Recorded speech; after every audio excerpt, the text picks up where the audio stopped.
Vincent Malloy is 7 years old. He's always polite and does what he's told. For a boy his age, he's considerate and nice. But he wants to be just like Vincent Price.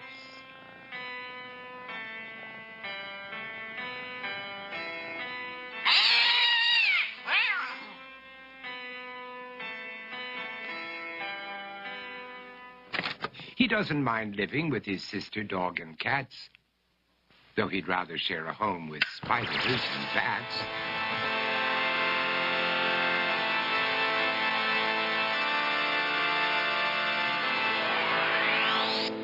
There he could reflect on the horrors he's invented and wander dark hallways alone and tormented.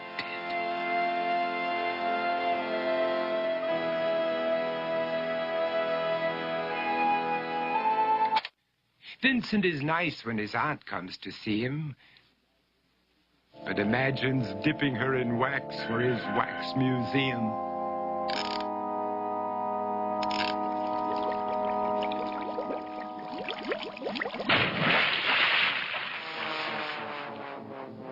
He likes to experiment on his dog, Abercrombie, in the hopes of creating a horrible zombie.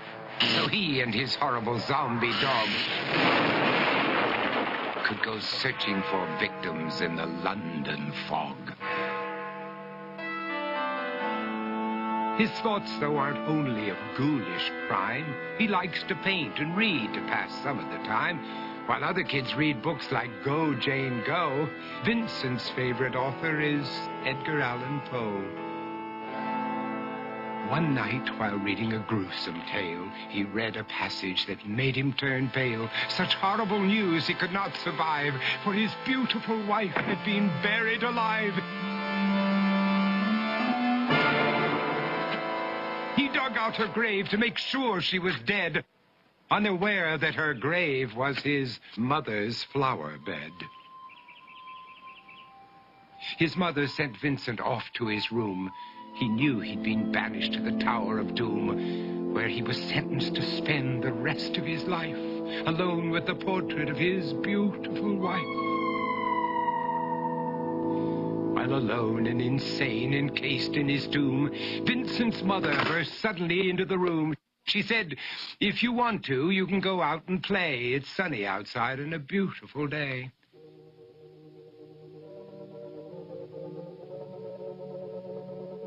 Vincent tried to talk, but he just couldn't speak. The years of isolation had made him quite weak. So he took out some paper and scrawled with a pen, "I am possessed by this house and can never leave it again." His mother said, "You're not possessed and you're not almost dead. These games that you play are all in your head. You're not Vincent Price, you're Vincent Malloy. You're not tormented or insane, you're just a young boy. You're 7 years old and you are my son. I want you to get outside and have some real fun." Her anger now spent, she walked out through the hall. And while Vincent backed slowly against the wall, the room started to sway, to shiver and creak. His horrid insanity had reached its peak. He saw Abercrombie, his zombie slave, and heard his wife call from beyond the grave. She spoke from her coffin and made ghoulish demands, while through cracking walls reached skeleton hands. Every horror in his life that had crept through his dreams swept his mantle after to terrified screams.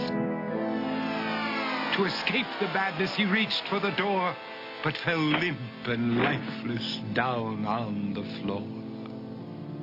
His voice was soft and very slow as he quoted The Raven from Edgar Allan Poe.